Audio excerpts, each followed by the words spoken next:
Hello students, welcome to Mahamana academy. आज से हम स्टार्ट करेंगे फिज़िक्स CUET के लिए, CUET 2023। तो सबसे पहले हम देख लेते हैं यहाँ पर फिज़िक्स का सिलेबस। तो जैसा कि आप जानते होंगे, सिर्फ 12th क्लास का ही सिलेबस है। पहला चैप्टर है, जैसे ये unit 1, unit 2, proper unit wise ही इसको कवर करेंगे सारे चैप्टर्स। तो यूनिट 1 में है इलेक्ट्रोस्टैटिक्स यानी स्टडी ऑफ स्टैटिक चार्जेस, ऐसे चार्जेस की स्टडी जो रेस्ट पर है। तो इनमें आपके पास चैप्टर्स हैं electric charges and their conservation law, Coulomb's law है।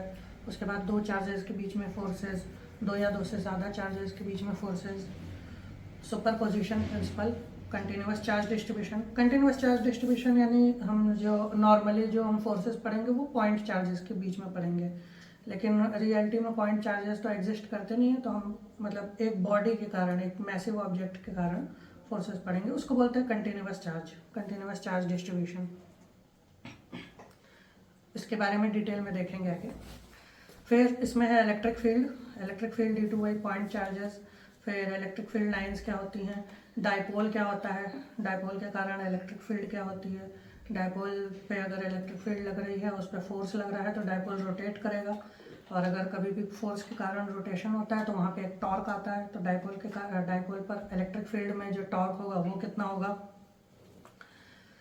फिर इलेक्ट्रिक फ्लक्स है, गॉस थ्योरम है। गॉस थ्योरम का यूज़ करके बहुत सारी एप्लीकेशंस हैं जिनका यूज़ करके हम अलग अलग ऑब्जेक्ट्स की इलेक्ट्रिक फील्ड निकालेंगे, देखेंगे उसमें क्या है। और फिर सेकंड चैप्टर में है इलेक्ट्रिक पोटेंशियल और कैपेसिटेंस, तो इसको उस टाइम देखेंगे। तो स्टार्ट करते हैं हम फर्स्ट चैप्टर से, जो कि है electric charges and fields. So charges क्या होते हैं?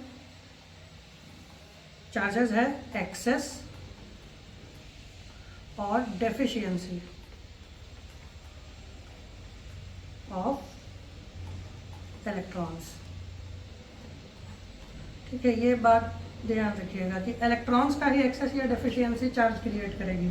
अगर किसी भी ऑब्जेक्ट पे चार्ज है, नेगेटिव है, पॉजिटिव है, डजेंट मैटर, लेकिन वो है इलेक्ट्रॉन्स के कारण ही। प्रोटॉन्स के कारण क्यों नहीं? प्रोटॉन्स के कारण क्यों चार्ज नहीं आता?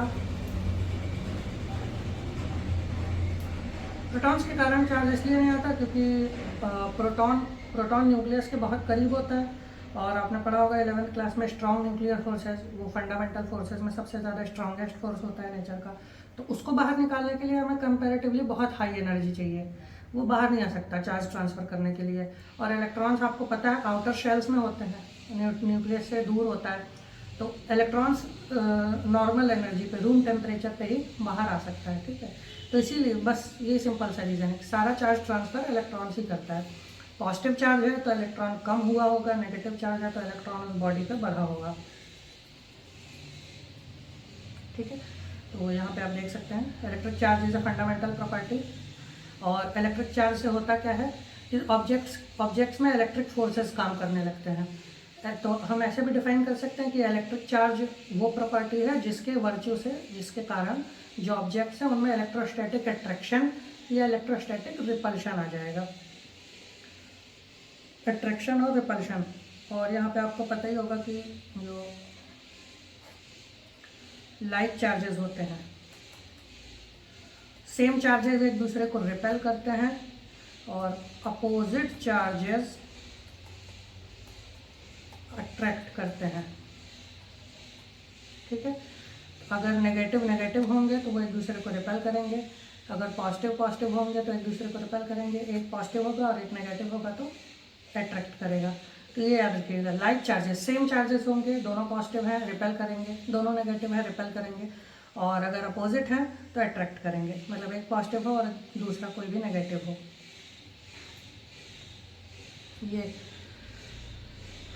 फिर वही टाइप्स ऑफ इलेक्ट्रिक चार्जेस पता ही है, पॉजिटिव और नेगेटिव चार्ज। पॉजिटिव चार्ज कैसे होता है? ये देखिए यहाँ पर लिखा है, अगर कोई बॉडी इलेक्ट्रॉन लूज करेगी तो उस पर पॉजिटिव चार्ज आ जाएगा। ठीक है ना, और हम चार्ज को प्लस क्यू से शो करेंगे। प्लस यानी पॉजिटिव चार्ज, क्यू यानी जो भी चार्ज की अमाउंट है। अगर ऑब्जेक्ट, कोई भी ऑब्जेक्ट गेन करेगा इलेक्ट्रॉन्स तो उस पर नेगेटिव चार्ज हो जाएगा। ठीक है, क्लियर। वही एक्सेस होगी तो नेगेटिव चार्ज हो जाएगा, एक्सेस यानी कहीं और से एक्स्ट्रा इलेक्ट्रॉन्स लेना तो उस पर नेगेटिव चार्ज आ जाएगा। और अगर ऑब्जेक्ट जो है वो इलेक्ट्रॉन्स लूज करेगा तो उस पर पॉजिटिव चार्ज हो जाएगा। अगर किसी ऑब्जेक्ट पे कोई चार्ज नहीं है तो हम कहेंगे कि ऑब्जेक्ट न्यूट्रल है। ठीक है, ये यहाँ पर ये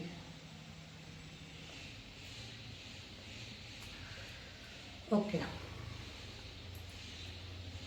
यहाँ पे 2 पॉइंट्स और बता दूँ मैं आपको। देखिए, अगर हाँ, सबसे पहले चार्ज की एसआई यूनिट। तो एसआई यूनिट क्या होती है चार्ज की? SI unit of charge, electric charge की एसआई यूनिट। तो इलेक्ट्रिक चार्ज की एसआई यूनिट होगी कूलॉम, सी। ठीक है, और इसका डायमेंशनल फार्मूला, क्योंकि एग्जाम्स में डायमेंशनल फार्मूला भी काफ़ी पूछता है तो आप डायमेंशनल फार्मूला भी याद रखिए। तो इसका डायमेंशनल फार्मूला होता है ए टी। ठीक है, ए है एम्पियर करंट और टी है टाइम। ओके, एक और बात कि अगर कोई ऑब्जेक्ट इलेक्ट्रॉन्स गेन करता है तो यहाँ पे मैं इसको मिटा देता हूँ, आप नोट कर लीजिएगा।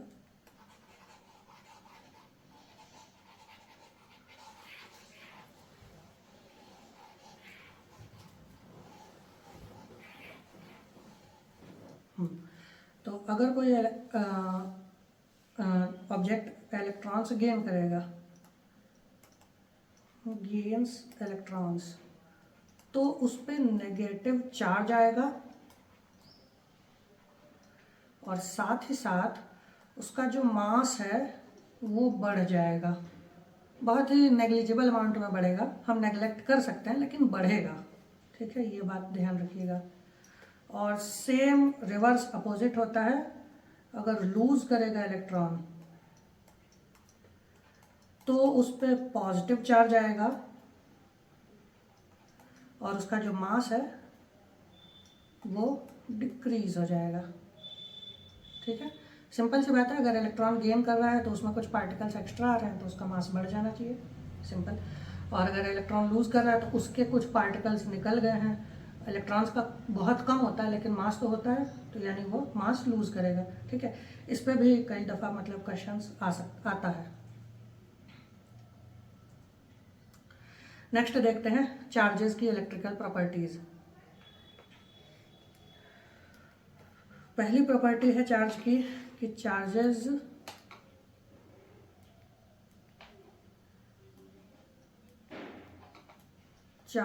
Are additive. ये इसको भी लिख लीजिए, चार्जेस एडिटिव होते हैं।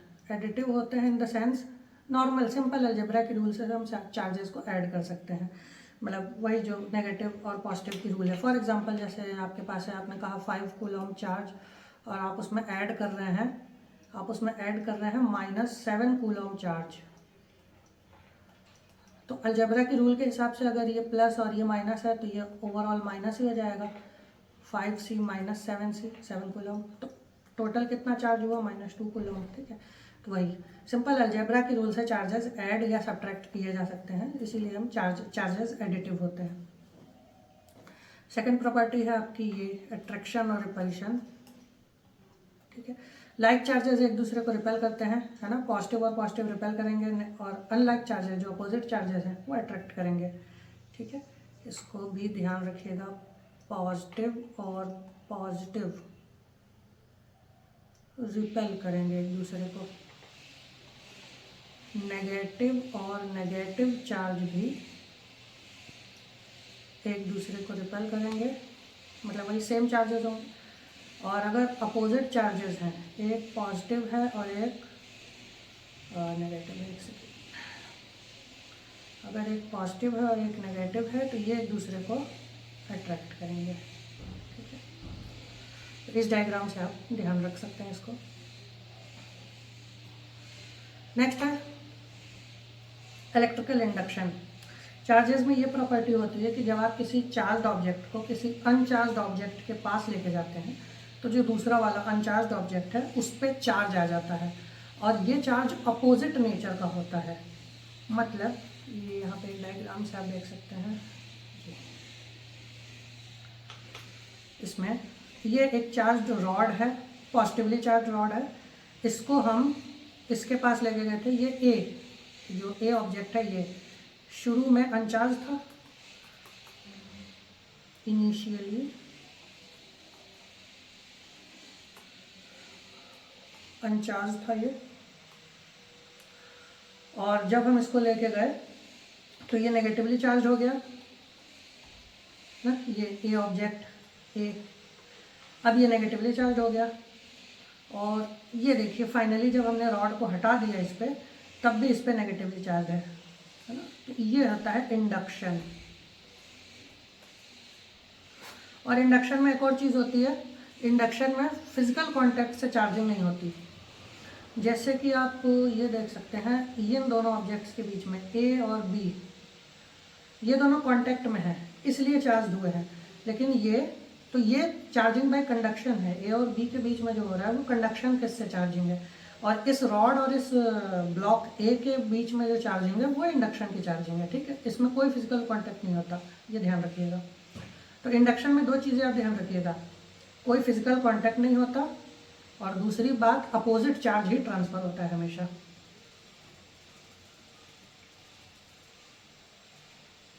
ओके, नेक्स्ट देखते हैं चार्जेस आर क्वांटाइज्ड।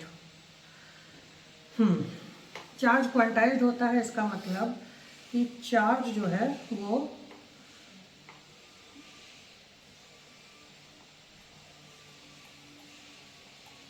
पैकेट्स में अवेलेबल होता है।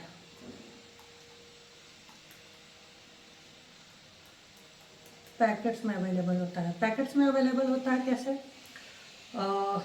फॉर एग्जांपल जैसे कोई मार्केट में आप कुछ भी खरीदने जाते हैं, जो कि फॉर एग्जांपल कोई बिस्किट है या कुछ भी चिप्स या कुरकुरे कुछ भी, तो सपोज़ वो 5 रुपये का पैकेट है ना, सपोज़ वो 5 रुपीज़ का पैकेट है, और 5 रुपये के पैकेट में आपको मिलता है 50 ग्राम, सपोज ना, 5 रुपीज़ में आपको 50 ग्राम मिलता है। तो अगर आप 2 पैकेट लेंगे तो 100 ग्राम में हो जाएगा। लेकिन सपोज़ आपका खाने का मन है सिर्फ 70 ग्राम, है ना, आप सिर्फ 70 ग्राम चाहते हो, तो ये पॉसिबल नहीं है। क्यों? क्योंकि या तो आप एक पैकेट लो, 50 ग्राम उसमें होगा, या तो आप 2 पैकेट ले लो तो 100 ग्राम हो जाएगा। लेकिन आपको कोई बीच की वैल्यू जैसे 70 ग्राम या 75 ग्राम या 80 ग्राम या 90 ग्राम ये आप नहीं ले सकते, है ना। क्यों? क्योंकि देखिए, आप अगर या तो आप 50 लो, या तो आपको ज़्यादा चाहिए तो आप 100 लो, बीच की यूनिट पॉसिबल नहीं है ना। क्यों? क्योंकि वो जो पैकेट है उसको वो खोल के, यानी उसके पीसेस करके नहीं दे सकता। सेम इलेक्ट्रॉन्स के साथ है। एक इलेक्ट्रॉन पे कितना चार्ज होता है? एक इलेक्ट्रॉन पे कितना चार्ज होता है आपको पता होगा, 1.6 इंटू 10⁻⁻19 कूलम।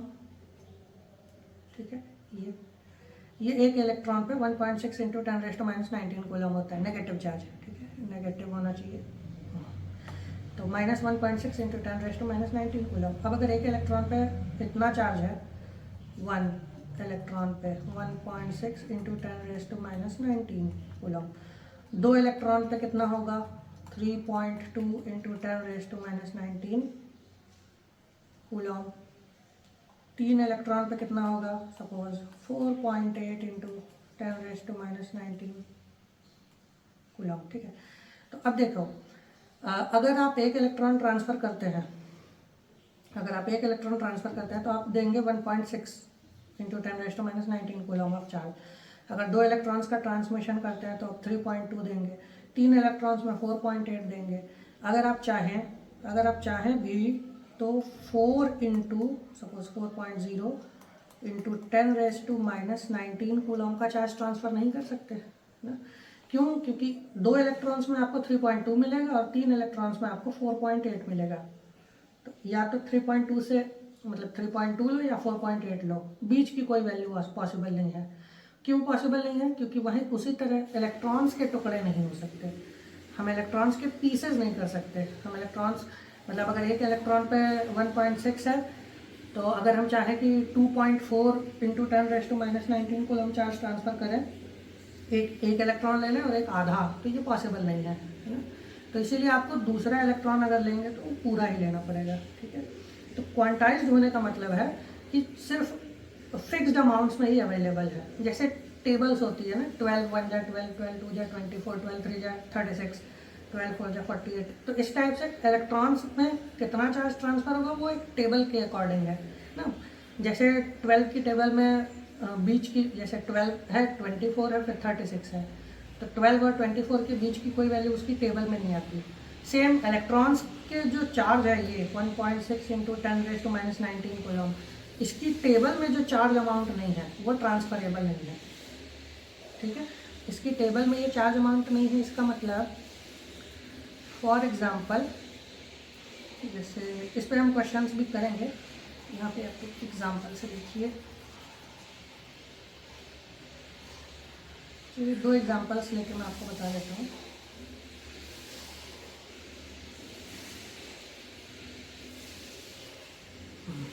इस पर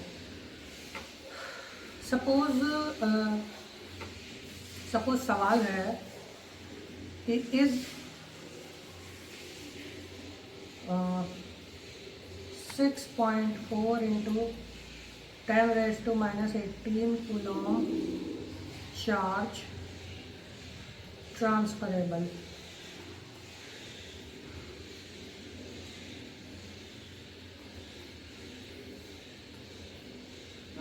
या 6.4 इंटू 10⁻⁻18 कूलम ऑफ चार्ज जो है वो ट्रांसफ़र हो सकता है।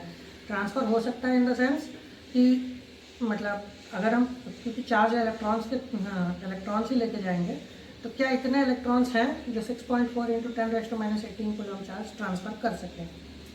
तो इसके लिए ये आप पावर पॉइंट देखिए।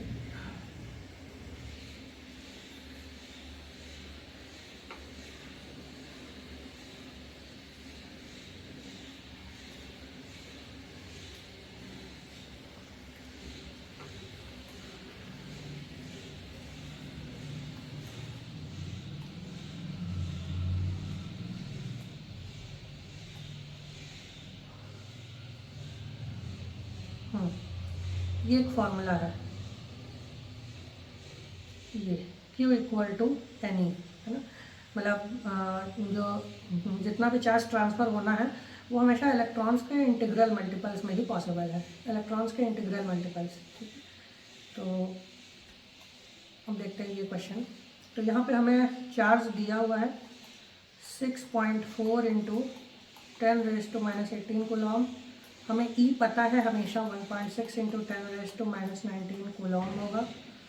और अब देखिए N निकालते हैं, तो हम जानते हैं Q इक्वल टू NE होगा, तो यहाँ से हम लिख सकते हैं N इक्वल टू Q/E होगा। तो अगर हम N निकालेंगे तो Q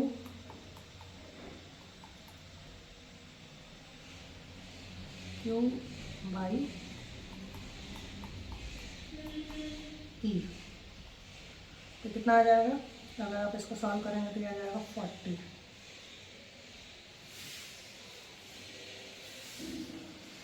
ठीक है। यहाँ पे ये जो N40 आया इसका क्या मतलब है, इसका ये मतलब है कि इतना चार्ज ट्रांसफ़र करने के लिए ये 6.4 इंटू 10⁻⁻18 कूलम जो चार्ज है उसको ट्रांसफ़र करने के लिए हमारे पास 40 इलेक्ट्रॉन्स की ज़रूरत पड़ेगी। अब अगर 40 इलेक्ट्रॉन्स की ज़रूरत पड़ेगी यानी कि चार्ज आराम से ट्रांसफ़र हो जाएगा, ठीक है। एक ये एग्जाम्पलर क्वेश्चन है, हम इसी टाइप के और भी क्वेश्चन करेंगे, ठीक है। अब एक दूसरा एग्जाम्पल देखिए कि क्वांटाइज्ड होने में कैसे कोई चार्ज ट्रांसफ़र नहीं हो पाता है। तो ठीक है, आई होप ये आपको समझ में आया। तो दूसरे क्वेश्चन से देखते हैं दूसरा एग्जाम्पल।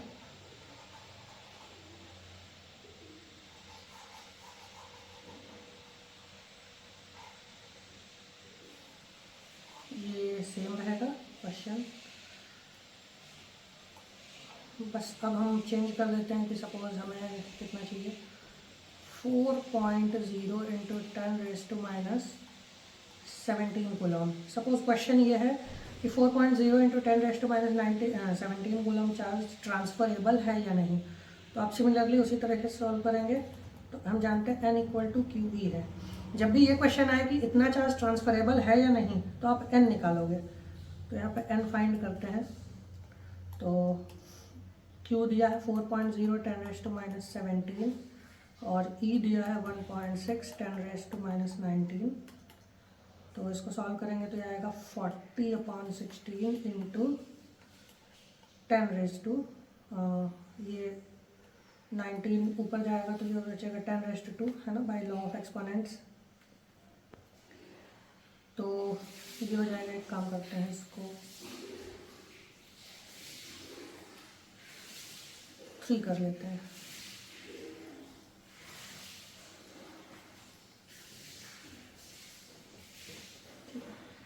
तो इसको अगर हम सॉल्व करें तो आ जाएगा 3000/16 और इसको डिवाइड अगर करें तो आएगा 16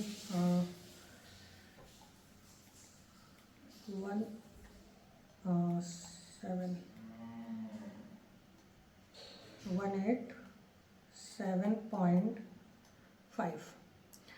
अब देखिए यहाँ पे जो n है ये नंबर ऑफ इलेक्ट्रॉन्स को शो करता है। तो अगर हम नंबर ऑफ इलेक्ट्रॉन्स इस केस में निकाल रहे हैं तो हमें मिल रहा है 187.5, मतलब 187.5 इलेक्ट्रॉन्स है ना। इलेक्ट्रॉन्स का नंबर तो डेसिमल में हो ही नहीं सकता, तो या तो 187 इलेक्ट्रॉन्स लो या 188 इलेक्ट्रॉन्स लो। तो जब ये इलेक्ट्रॉन्स ऐसे डेसिमल में आए, रैशनल फ्रैक्शंस में आए, तो यानी कि वो चार्ज जिसके बारे में पूछा जा रहा है वो चार्ज ट्रांसफरेबल नहीं है। तो हम कहेंगे कि ये चार्ज ट्रांसफरेबल नहीं है ना। 3.0 इंटू 10⁻⁻17 कूलम जो चार्ज है वो ट्रांसफरेबल नहीं है। कैसे? क्योंकि n जो है वो डेसिमल में आ रहा है। ठीक है, पिछले क्वेश्चंस में जो अभी क्वेश्चंस किया था उसमें n आ रहा था 40, इंटीजर्स में आ रहा था। जब भी इंटीजर में आएगा तो वो चार्ज ट्रांसफर हो सकता है। ठीक है, क्यों? क्योंकि इलेक्ट्रॉन्स के टुकड़े नहीं हो सकते।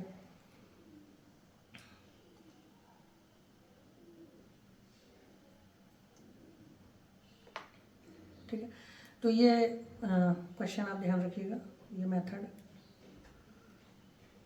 Q equal to n e है ना, ये फॉर्मूला आप ध्यान रखिएगा। इस पे और भी क्वेश्चंस करेंगे। नेक्स्ट देखते हैं इलेक्ट्रिक चार्जेस कंजर्व्ड। वही कंजर्वेशन लॉ जो है, जैसे एनर्जी का कंजर्वेशन है, energy neither be created nor be destroyed in a system, तो उसी तरह चार्ज कंजर्वेशन का रूल है कि किसी भी सिस्टम में आप कोई भी प्रोसीजर करेंगे तो उसमें जो इलेक्ट्रिक चार्ज है वो ना तो क्रिएट हो सकते हैं ना डिस्ट्रॉय हो सकते हैं।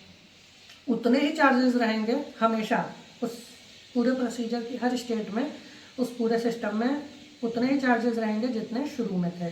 ठीक है, जितने चार्जेस आप शुरू में लेके चले थे, कोई भी प्रोसेस करने के बाद चार्जेस आपको उतने ही मिलेंगे।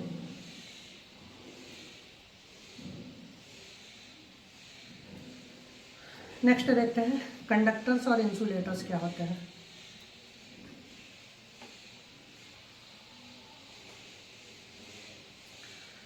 कंडक्टर्स और इंसुलेटर्स, तो हम जानते हैं कि कुछ मटेरियल्स में इलेक्ट्रिसिटी काफ़ी आसानी से पास हो सकती है, कुछ मटेरियल्स में इलेक्ट्रिसिटी को ट्रैवल करने में थोड़ी दिक्कत होती है।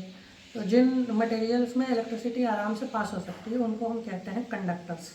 ठीक है, ये यहाँ पे देखिए ये point, substances which allow electricity to pass through them easily are called conductors. और जिन चीज़ों से इलेक्ट्रिसिटी आसानी से पास नहीं होती उनको हम कहते हैं insulators, because they do not easily allow passage of electricity through them. ठीक है, कंडक्टर्स का एग्जांपल है जो मेटल्स होते हैं वो अच्छे कंडक्टर्स होते हैं, सिल्वर बेस्ट कंडक्टर है। ठीक है, और इंसुलेटर्स के तो बहुत एग्जांपल हैं, जैसे वुड, प्लास्टिक, ये सब चीज़ें इंसुलेटर्स होती हैं ना, इलेक्ट्रिसिटी इनमें से पास नहीं होती। कंडक्टर और इंसुलेटर्स का क्या यूज़ है? जो यूटेंसिल्स बनाए जाते हैं, जो बर्तन होते हैं जैसे कुकर वगैरह, कढ़ाई वगैरह, वो उनकी जो बॉडी होती है वो कंडक्टर की होती है। ठीक है, कंडक्टर बॉडी होती है। क्यों? क्योंकि कंडक्टर हीट और इलेक्ट्रिसिटी दोनों के ही अच्छे कंडक्टर होते हैं।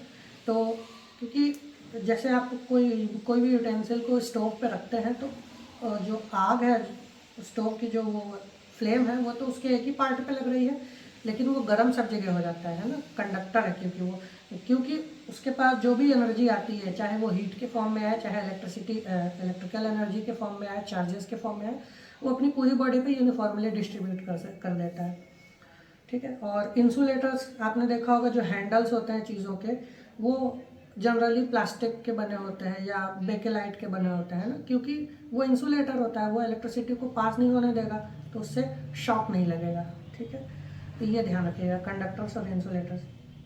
अब मटेरियल्स कंडक्टर और इंसुलेटर होते क्यों हैं, कुछ मटेरियल्स कैसे क्यों कंडक्टर है और कुछ मटेरियल्स इंसुलेटर क्यों हैं, तो ये डिपेंड करता है उनके नंबर ऑफ फ्री इलेक्ट्रॉन्स पे।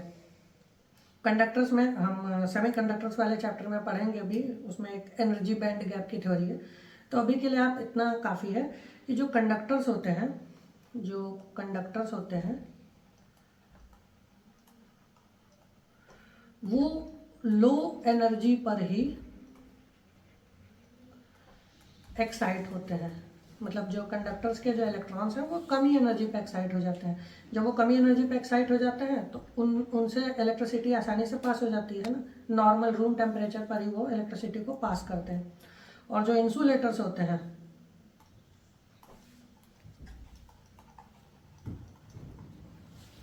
इंसुलेटर्स ये इनको एक्साइट करने के लिए ज़्यादा एनर्जी लगती है, लार्ज एनर्जी फॉर एक्साइटेशन। ठीक है, अभी के लिए आप ये थ्योरी ध्यान रखिए। बाकी सेमीकंडक्टर्स वाले चैप्टर में एक और थ्योरी है एनर्जी बैंड गैप, तो उसमें हम देखेंगे।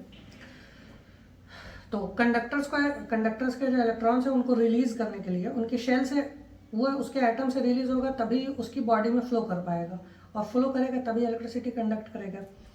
तो कंडक्टर्स के जो इलेक्ट्रॉन्स हैं उनको बाहर निकालने के लिए हमें बहुत कम एनर्जी चाहिए, इंसुलेटर्स को निकालने के लिए हमें काफ़ी ज़्यादा एनर्जी चाहिए, और कुछ मटेरियल्स ऐसे होते हैं जो इंटरमीडिएट एनर्जी में भी लीव कर लेते हैं, मतलब उनके इलेक्ट्रॉन्स जो हैं वो मीडियम एनर्जी देने पर भी बाहर निकल जाते हैं। तो ऐसे मटेरियल्स को हम कहते हैं सेमीकंडक्टर्स।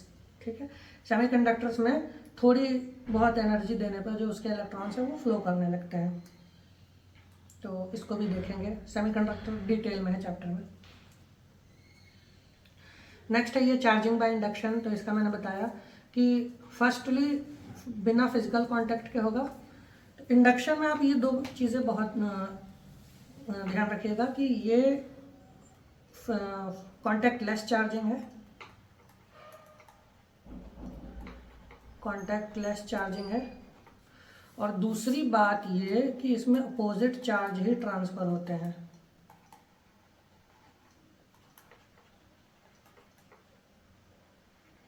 ठीक है, तो ये इंडक्शन में आप ये दो पॉइंट्स ध्यान रखिएगा।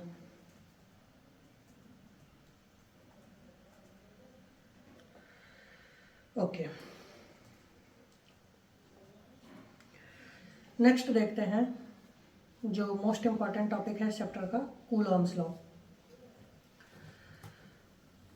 कूलॉम्स लॉ एक स्टेटमेंट है, जो साइंटिस्ट है कूलॉम, उन्होंने एक स्टेटमेंट दिया था कि दो चार्जेस के बीच में कितना फोर्स लगता है, कितनी डिस्टेंस पर हो, कितना चार्ज हो उनमें, तो उन पे फोर्स कितना होगा।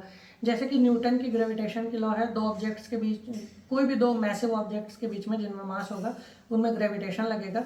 उसी तरह कूलॉम्स की लॉ है कि कोई भी दो पार्टिकल्स जिनमें चार्ज होगा उनमें इलेक्ट्रोस्टैटिक फोर्स लगेगा। तो इसको देखते हैं। तो कूलॉम्स लॉ के अकॉर्डिंग कोई भी दो पार्टिकल्स होंगे, अगर उनमें चार्ज है तो उसमें उन दोनों के बीच में इलेक्ट्रोस्टैटिक फोर्स होगा। वो फोर्स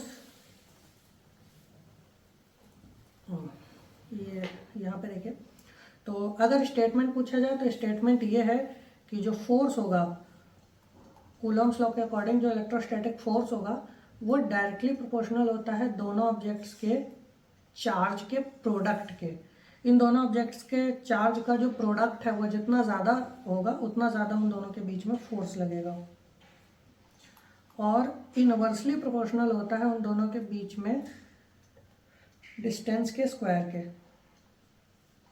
सपोज ये दो ऑब्जेक्ट्स हैं, इस पे चार्ज है Q1 और इस पे चार्ज है Q2, और इन दोनों के बीच में जो डिस्टेंस है वो है R।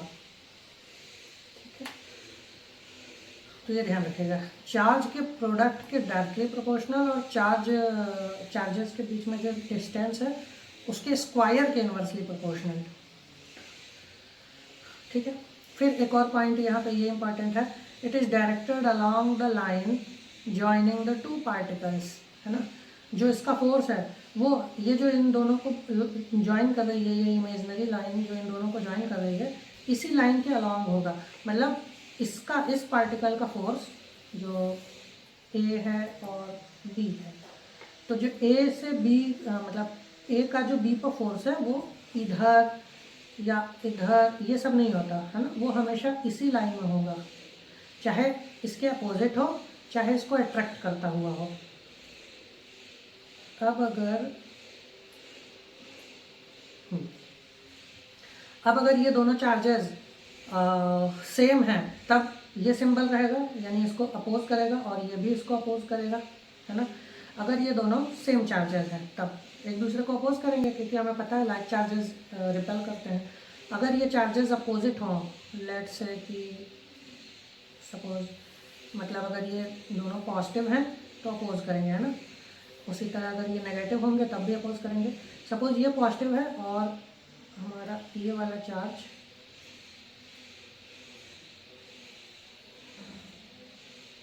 नेगेटिव है, तब ये साइन बदल जाएगा, तब ये दोनों एक दूसरे को अपनी तरफ अट्रैक्ट करेंगे, है ना। ये प्लस इसको इधर खींच रहा है इस तरफ, और ये जो नेगेटिव चार्ज है वो इसको इस तरफ खींच रहा है। तो वैसे हम अगर चार्जेस विद साइन रखें, मतलब अगर पॉजिटिव है तो पॉजिटिव के साथ रखें, नेगेटिव है तो नेगेटिव के साथ रखें। एक एग्जांपल से बताऊंगा मैं, तो हम इसको मतलब आसानी से पता कर सकते हैं कि चार्जेस कैसे हैं। ठीक है, इसके बारे में अभी बताता हूँ मैं एक एग्जांपल पे। ठीक है, फिर फोर्स जो है वो प्रोपोर्शनल होता है product of magnitude of charges, ये देखिए हमें।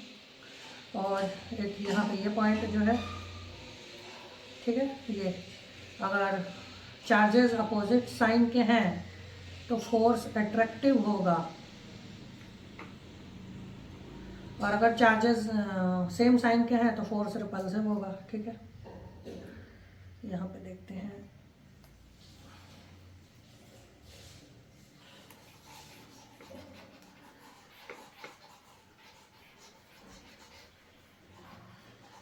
यहाँ पे देखते हैं हम न्यूटन्स लॉ, और इसको थोड़ा सा डिटेल में भी देखते हैं। देखिए, तो लॉ क्या कहती है कि फोर्स जो है वो डायरेक्टली प्रोपोर्शनल होगा चार्जेस के प्रोडक्ट के। ठीक है, इसको हम कर लेते हैं फर्स्ट इक्वेशन। फिर लॉ का सेकंड स्टेटमेंट है कि जो फोर्स है वो इन्वर्सली प्रोपोर्शनल है डिस्टेंस के स्क्वायर के, तो इसको हम कर लेते हैं second equation.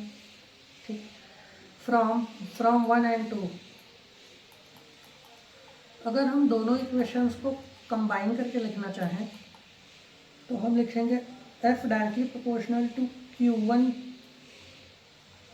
Q2 by r square. लेकिन हम कैलकुलेशंस प्रोपोर्शनैलिटी के साइन में तो करते नहीं हैं कभी, हमें कैलकुलेशंस के लिए इक्वल टू चाहिए, तो हम प्रोपोर्शनैलिटी हटाने के लिए कांस्टेंट इंट्रोड्यूस करेंगे इसमें। तो हम लिखेंगे इसको F equal to K Q1 Q2 by r square. ये हो गई लॉ। ठीक है,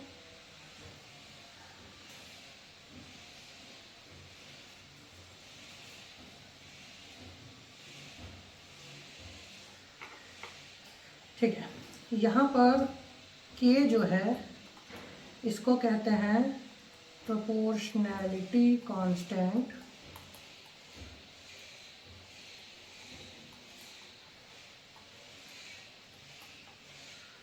और ध्यान रखिए कि ये मीडियम पर डिपेंड करता है,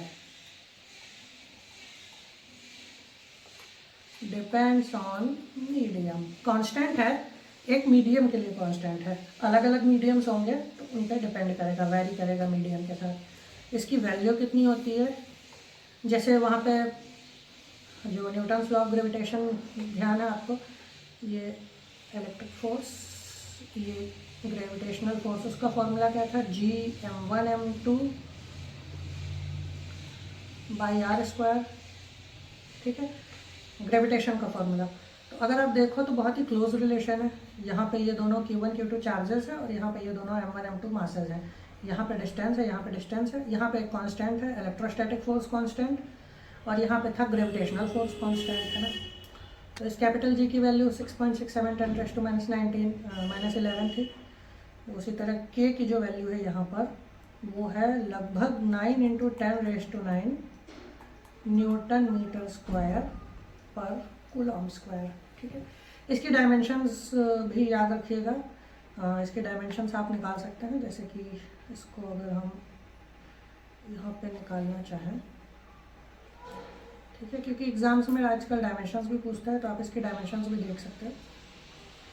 देखो डायमेंशन आप यूनिट से निकाल सकते हो, तो यूनिट है न्यूटन, तो न्यूटन का डायमेंशन होता है MLT-2, फिर इंटू मीटर स्क्वायर, मीटर यानी लेंथ का स्क्वायर, और डिवाइड में कूलम स्क्वायर, तो कूलम का डायमेंशन है 80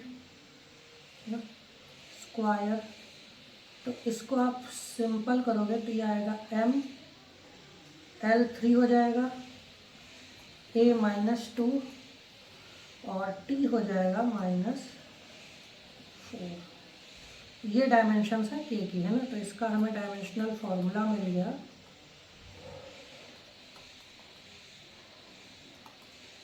इसका डायमेंशनल फार्मूला हो जाएगा आपके पास ML3 A-2 T-4, ठीक है। ये K की वैल्यू 9 × 10⁻9 है न्यूटन मीटर स्क्वायर पर कूलॉम, फ्री स्पेस में सिर्फ। अगर कोई दूसरा मीडियम होगा तो आई होप इसको नोट कर लिया होगा, मैं इसको इरेज कर देता हूँ। तो अगर कोई दूसरा मीडियम होगा तब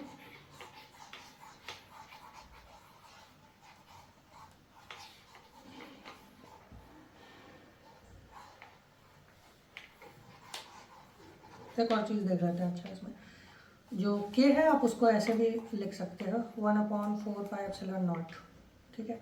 तो फोर्स जो है आप उसको लिख सकते हो 1/4πε0 Q1 Q2 by R square, ठीक है।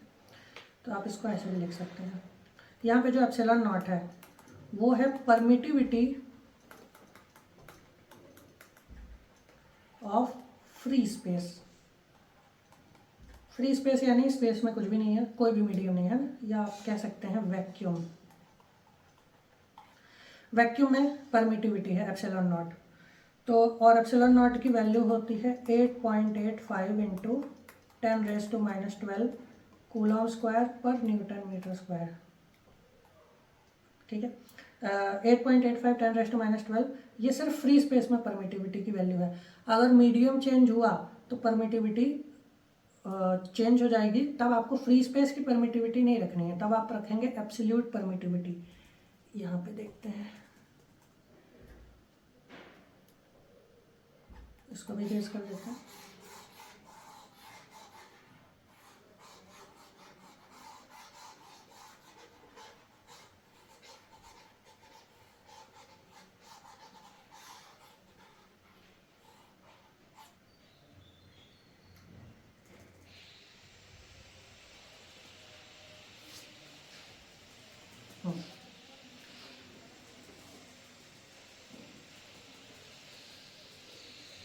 तो देखिए फॉर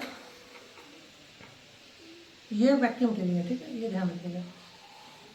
अब फॉर एनी मीडियम, अगर कोई और मीडियम है तब जो K है वो होगा 1/4πε,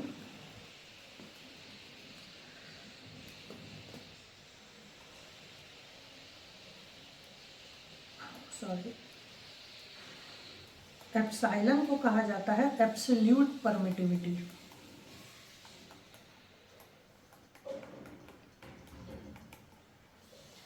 ठीक है। अब ये कैसे निकालेंगे हम एब्सोल्यूट परमिटिविटी, तो उसकी बिल्कुल चिंता करने की ज़रूरत नहीं है। एब्सोल्यूट परमिटिविटी का फॉर्मूला होता है absolute permittivity equal to epsilon r into epsilon naught. Epsilon r वही है, सॉरी एप्सिलॉन नॉट वही है relative permittivity of free space, है ना, इसकी वैल्यू तो वही रहेगी 8.85 10⁻⁻12। और जो एप्सिलॉन आर है इसको हम कहते हैं रिलेटिव परमिटिविटी।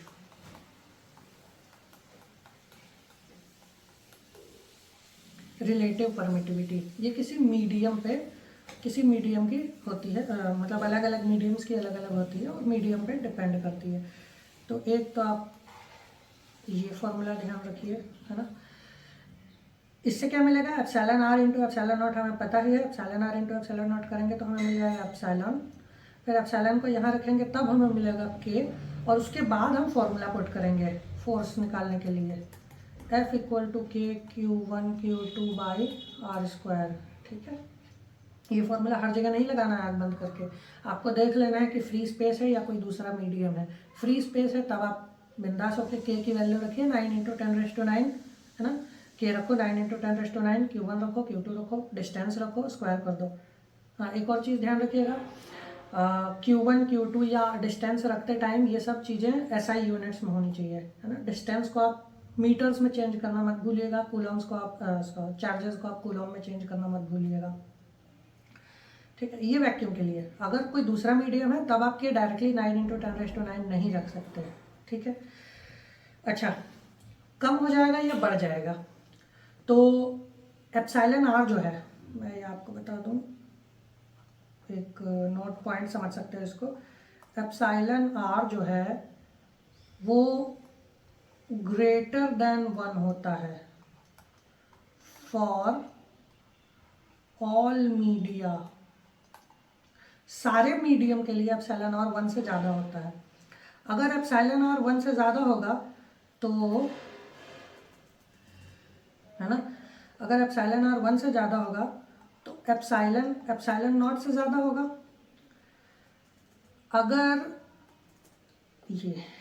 अगर एप्सिलॉन नॉट से ज़्यादा होगा तो के जो है वो कम आएगा, क्योंकि अब बड़े नंबर से आप डिवाइड कर रहे हो। अगर के कम आएगा तो फोर्स कम हो जाएगा। ठीक है, तो ये ध्यान रखिएगा कि किसी भी दूसरे मीडियम में फोर्स जो है, वैक्यूम के अलावा किसी भी दूसरे मीडियम में फोर्स डिक्रीज हो जाता है। ठीक है, ठीक है। एक और चीज़, जो एप्सिलॉन है उसका एक और फॉर्मूला होता है के इंटू एप्सिलॉन नॉट। ठीक है, कैपिटल के है, ठीक है, वहाँ पे जो फोर्स कांस्टेंट है वो स्मॉल के था। कैपिटल के को कहते हैं डाई इलेक्ट्रिक कांस्टेंट। ठीक है, न्यूमेरिकली मतलब वैल्यू के हिसाब से, just a second, numerically value के हिसाब से जो है, जो कैपिटल के है, मतलब जो डाइलेक्ट्रिक कांस्टेंट है और जो रिलेटिव परमिटिविटी है वो इक्वल होते हैं। ठीक है, तो आप चाहे ये करो चाहे ये करो ना, दोनों एक ही बातें हैं। ठीक है, एक लास्ट चीज़ और देख लेते हैं। सपोज, तो ये ध्यान रखिएगा, बस मैं इस पे क्वेश्चंस भी आगे करेंगे, लेकिन अभी के लिए ये नोट पॉइंट की तरह ध्यान रखिएगा कि इफ़ दो ऑब्जेक्ट्स के बीच में वैक्यूम में फोर्स है, if force between two objects, charges actually, in free space या वैक्यूम एक ही बात है ना, in vacuum is F and force between, मैं ये एक्सप्लेन कर दूंगा अभी, force between them in a medium of dielectric constant K is Fm 10। देखो, दो चार्जेस के बीच में वैक्यूम में फोर्स है F, दो चार्जेस के बीच में वैक्यूम में फोर्स है F। उन दोनों चार्जेस को हमने किसी दूसरे मीडियम में रख दिया और उस मीडियम का डाइलेक्ट्रिक कांस्टेंट है K, तब उनके बीच में फोर्स हो गया Fm, है ना, force in a medium Fm। तो ये कितना होगा, तो आप इसको डायरेक्टली इस फॉर्मूले से निकाल सकते हो। वो होता है वैक्यूम में जितना फोर्स है डिवाइड बाय डाइलेक्ट्रिक कांस्टेंट। ये एक डायरेक्ट फार्मूला है, ठीक है, बहुत ही सिंपल, इजी टू यूज़। इसका एक एग्जांपल बता देता हूँ मैं अभी।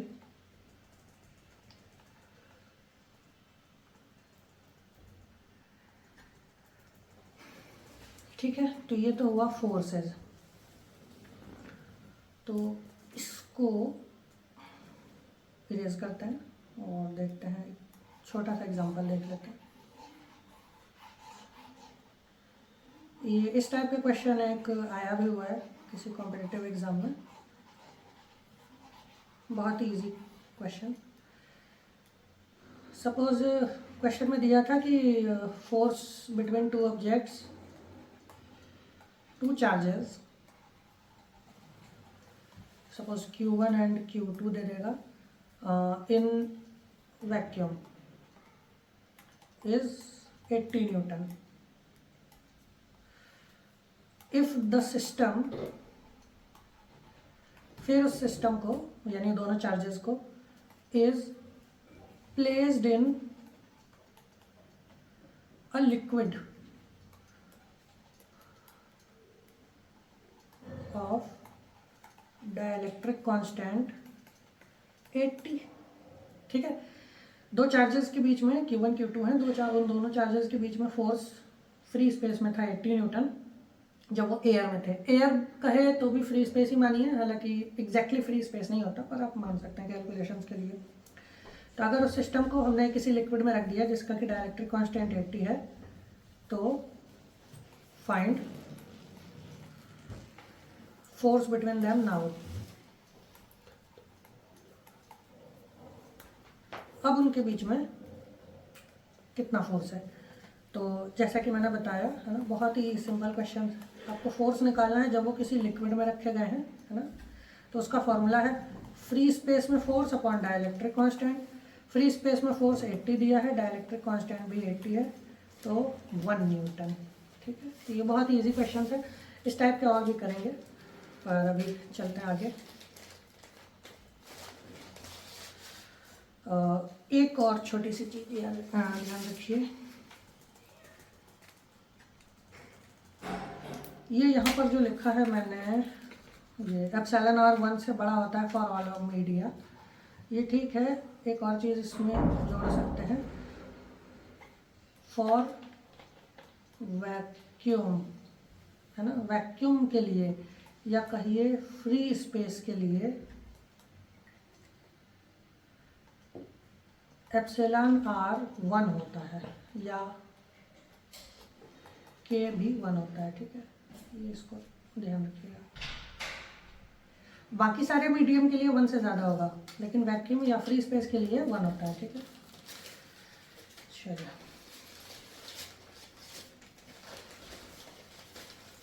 ठीक है, ये वही K को आप लिख सकते हैं 1/4 पाई एप्सिलॉन नॉट, तो फोर्स हो जाएगा 1/4 pi epsilon not Q1 Q2 by R²। ठीक है,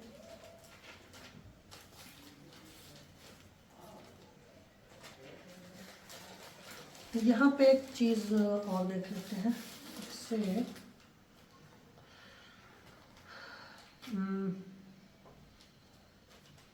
जैसे आपने दो चार्जेस हैं आपके पास, Q1 है ना, ये Q1 और Q2, यहाँ बना लेते हैं Q1 और Q2। अगर आप फोर्स निकालते हो इन दोनों चार्जेस के बीच में,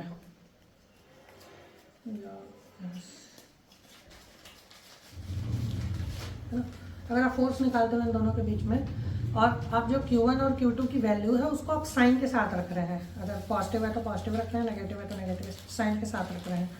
अगर आपका फोर्स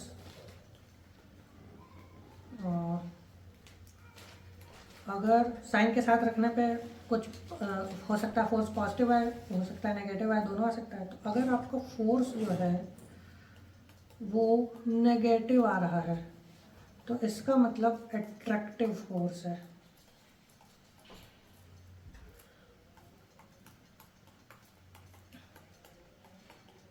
और अगर फोर्स पॉजिटिव है तो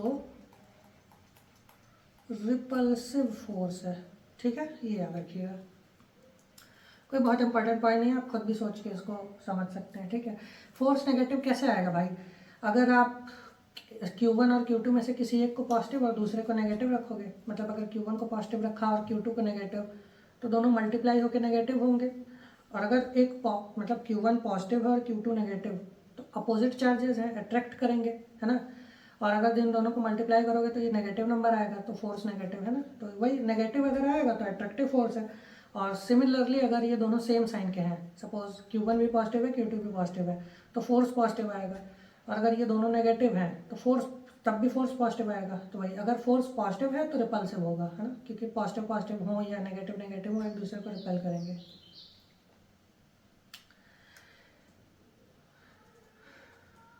नेक्स्ट देखते हैं इलेक्ट्रिक फील्ड। तो इलेक्ट्रिक फील्ड क्या होता है?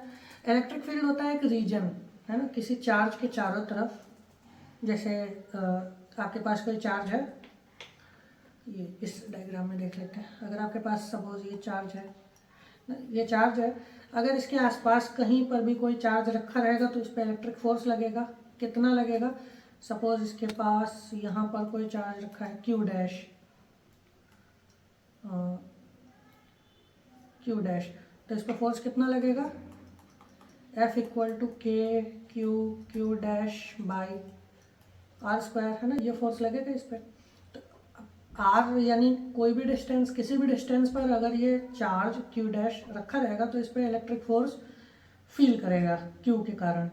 तो इलेक्ट्रिक फील्ड होती है उसका रीजन, एक ऐसा रीजन जिसमें कहीं भी अगर कोई चार्ज पार्टिकल रखा रहेगा तो वो दूसरे चार्ज का जो फोर्स है, वो इलेक्ट्रिक फोर्स है, उसको फील करेगा। ठीक है,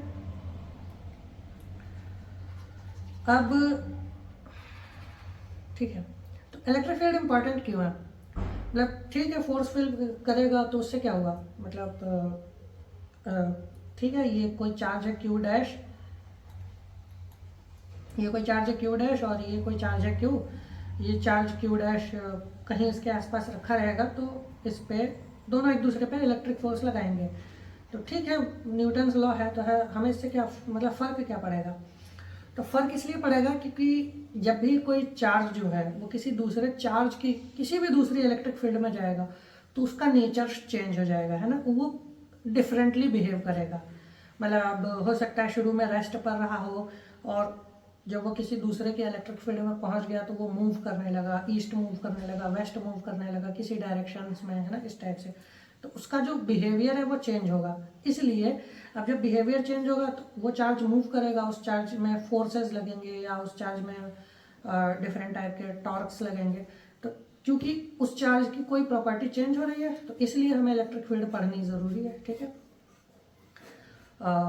ठीक है, ये पॉइंट है। तो अगर, तो सिंपल सी बात यह है कि अगर कभी भी कोई चार्ज किसी दूसरे चार्ज के फील्ड में होगा तो वो एक फोर्स फील करेगा जिसके कारण उसका बिहेवियर, उसका मोशन, उसकी डायरेक्शन वगैरह वगैरह चेंज हो जाएंगे। ठीक है, जैसे कि हम ही लोग हैं, हम अलग अलग जगह पे अलग अलग बिहेव करते हैं ना, अलग अलग रीजन्स में। जैसे हम अकेले रहेंगे तो अलग बिहेव करेंगे, हम अपने दोस्तों के साथ रहते हैं तो अलग बिहेव करते हैं, हम अपने फादर के सामने अलग बिहेव करते हैं, मदर के सामने अलग बिहेव करते हैं, या जैसे मैं टीचर हूँ, आप स्टूडेंट्स के सामने अलग बिहेव करूँगा, मैं अपने जो भी मेरे साथ हैं, जो भी मेरे साथ काम करते हैं उनके साथ मैं अलग बिहेव करूँगा। तो मैं जैसे जैसे अलग अलग लोगों की फील्ड में जाता हूँ, जैसे जैसे मैं अलग अलग लोगों के पास जाता हूँ, उनके पास होता हूँ, तो मैं उस हिसाब से बिहेव करता हूँ ना। तो सेम यहाँ पे चार्जेस के साथ है, जैसे जैसे कोई भी चार्ज किसी दूसरे की इलेक्ट्रिक फील्ड में जाएगा तो वो उसके हिसाब से बिहेव करने लगेगा जिसकी इलेक्ट्रिक फील्ड में वो गया है। ठीक है, तो इसको आप ध्यान रखिएगा। तो कुल मिला के सीधी बात क्या है, इलेक्ट्रिक फील्ड एक रीजन है, किसी चार्ज के चारों तरफ एक रीजन होता है जहाँ पर वो किसी दूसरे का इलेक्ट्रिक फोर्स फील करता है। ठीक है, नेक्स्ट देखते हैं इलेक्ट्रिक फील्ड इंटेंसिटी। तो फील तो करता है ठीक है, लेकिन कितना फील करेगा। देखिए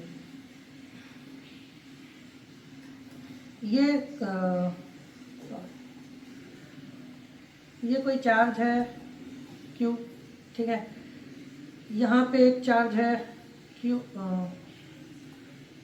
यहाँ पे एक चार्ज है Q1 और यहाँ पे एक दूसरा चार्ज है Q2। इसको हटा देते हैं यहाँ से, सपोज यहाँ रखते हैं Q2। ठीक है, ये डिस्टेंस है R1 और ये डिस्टेंस है R2।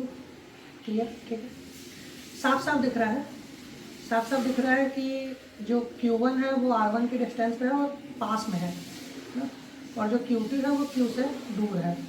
तो देखिए Q1 और Q2 दोनों ही इलेक्ट्रिक फील्ड्स में है, किसकी, Q की, ये दोनों ही Q की इलेक्ट्रिक फील्ड्स में है, लेकिन Q1 पे फोर्स ज़्यादा लगेगा क्योंकि वो पास में है ना, न्यूटन्स लॉ, और Q2 पे फोर्स कम लगेगा क्योंकि वो Q से थोड़ा दूर पर है ना। तो ये हमें ये डिटर्मिनेशन जो होता है कि किस पे फोर्स ज़्यादा लगेगा या किस पे फोर्स कम लगेगा, ये हमें डिटर्मिनेशन पता चलता है इलेक्ट्रिक फील्ड इंटेंसिटी से ना। सॉरी,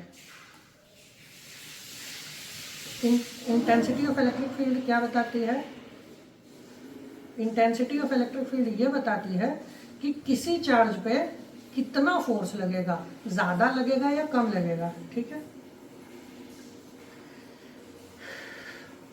इसको इरेज कर देते हैं। ठीक है, तो इलेक्ट्रिक फील्ड इंटेंसिटी ये बताती है कि किसी जो भी चार्ज है वो किसी एक्सटर्नल इलेक्ट्रिक फील्ड में, किसी दूसरे चार्ज के इलेक्ट्रिक फील्ड में गया है तो उस पर कितना असर होगा, ज़्यादा होगा या कम होगा। ठीक है, फॉर एग्जांपल जैसे आप स्कूल में हैं, आप जब क्लासरूम में बैठे हैं तो सबसे ज़्यादा डिसिप्लिन्ड होंगे, आप जब क्लासरूम से थोड़ा सा बाहर निकलेंगे तो थोड़ा सा फ्रीडम महसूस करेंगे, है ना। स्कूल के कैंपस से जब बाहर निकलेंगे तो और ज़्यादा फ्रीडम महसूस करेंगे, और स्कूल के कैंपस से जब थोड़ी दूर चले जाएंगे तब फिर एकदम अपने में ही आ जाएंगे, है ना। तो ये होता है इंटेंसिटी ऑफ इलेक्ट्रिक फील्ड का मतलब कॉन्सेप्ट ये है कि जब आप एकदम किसी चीज़ के पास में हैं, स्कूल सपोज आपकी एक्सटर्नल इलेक्ट्रिक फील्ड है और आपको एक बाहरी चार्ज है, तो जब आप एकदम स्कूल में ही हैं तब आप बहुत ही डिसिप्लिन बिहेव करेंगे क्योंकि स्कूल का फोर्स या जो भी स्कूल की लॉज हैं, स्कूल की रूल्स रेगुलेशंस हैं, वो आप पे बहुत स्ट्रिक्टली फॉलो होंगी। लेकिन जैसे जैसे आप उससे दूर जा रहे हो, जो लॉ है वो वीक होती जाएगी, है ना। जब आप बहुत दूर चले जाएंगे तो जो लॉ है वो बहुत वीक हो जाएगी, तो आप उसको फॉलो करने या ना करने के लिए एक बिल्कुल फ्री है। ठीक है, तो इंटेंसिटी ऑफ इलेक्ट्रिक फील्ड आप ऐसे ही समझ सकते हैं। ठीक है, तो इंटेंसिटी ऑफ इलेक्ट्रिक फील्ड को डिफाइन कैसे करते हैं। इंटेंसिटी ऑफ इलेक्ट्रिक फील्ड को आप डिफाइन कर सकते हैं किसी यूनिट चार्ज पे, किसी पॉइंट चार्ज के कारण किसी यूनिट चार्ज पे जितना फोर्स लगता है उसको हम उस चार्ज की इलेक्ट्रिक फील्ड कहते हैं। कैसे, देखिए सपोज ये है चार्ज है Q और ये है Q0 यहाँ पर हमारा यूनिट पॉजिटिव टेस्ट चार्ज है। ठीक है, इस पूरे चैप्टर में आपको यूनिट पॉजिटिव टेस्ट चार्जेस बहुत मिलेंगे, इनका बहुत यूज़ है। यूनिट पॉजिटिव टेस्ट चार्जेस क्या है, यूनिट यानी सिंगल मैग्नीट्यूड के 1 कूलम मैग्नीट्यूड के पॉजिटिव, है ना, पॉजिटिव चार्ज होंगे। टेस्ट चार्ज यानी कि ये कि हम किसी कैलकुलेशंस के लिए या किसी एजम्पशन के लिए उसको कंसिडर कर रहे हैं और बाद में उसको हम डिस्कार्ड कर देंगे। ठीक है, तो ठीक है, ये ध्यान रखिएगा। Q0 है unit positive test charge. Okay, अब इसकी डिस्टेंस है सपोज R, तो इस पे जो इसका इस पे फोर्स है वो कितना होगा, फोर्स होगा Q0 बाई R² ना। अब हमने क्या कहा कि हमने जो Q0 है उसको यूनिट पॉजिटिव टेस्ट चार्ज लिया, यानी उसका मैग्नीट्यूड 1 है। तो अगर हम 1 रख दें ना, अगर हम इसकी वैल्यू Q0 की वैल्यू 1 रख दें तो हमें जो फोर्स मिलेगा वो होगा KQ/r²। और इसी फोर्स को इलेक्ट्रिक फील्ड कहते हैं। किसकी इलेक्ट्रिक फील्ड? इस चार्ज की, जिसकी हम फाइंड कर रहे हैं। तो ये ध्यान रखिएगा। किसी इलेक्ट्रिक फील्ड की इंटेंसिटी को कैसे डिफाइन करते हैं कि कोई चार्ज, किसी चार्ज Q ने किसी दूसरे चार्ज Q0 पर, जो कि यूनिट पॉजिटिव चार्ज था, उस पर कितना फोर्स लगाया, उससे हम कहते हैं इलेक्ट्रिक फील्ड। ठीक है। तो एक इलेक्ट्रिक फील्ड, किसी सिंगल चार्ज के कारण इलेक्ट्रिक फील्ड का जो फॉर्मूला होता है वो होता है ड्यू टू पॉइंट चार्ज, वो होता है E = KQ/r²।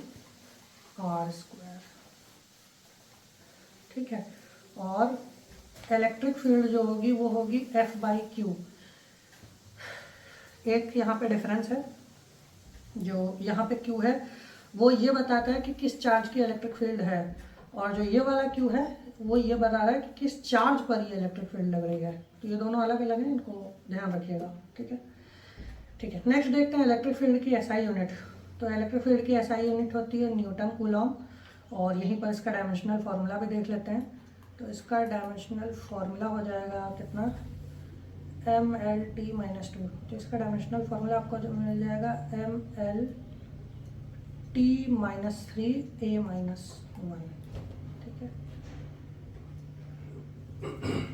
ठीक है, नेक्स्ट टॉपिक में इलेक्ट्रिक फील्ड से हम आगे डिस्कस करेंगे। Thank you.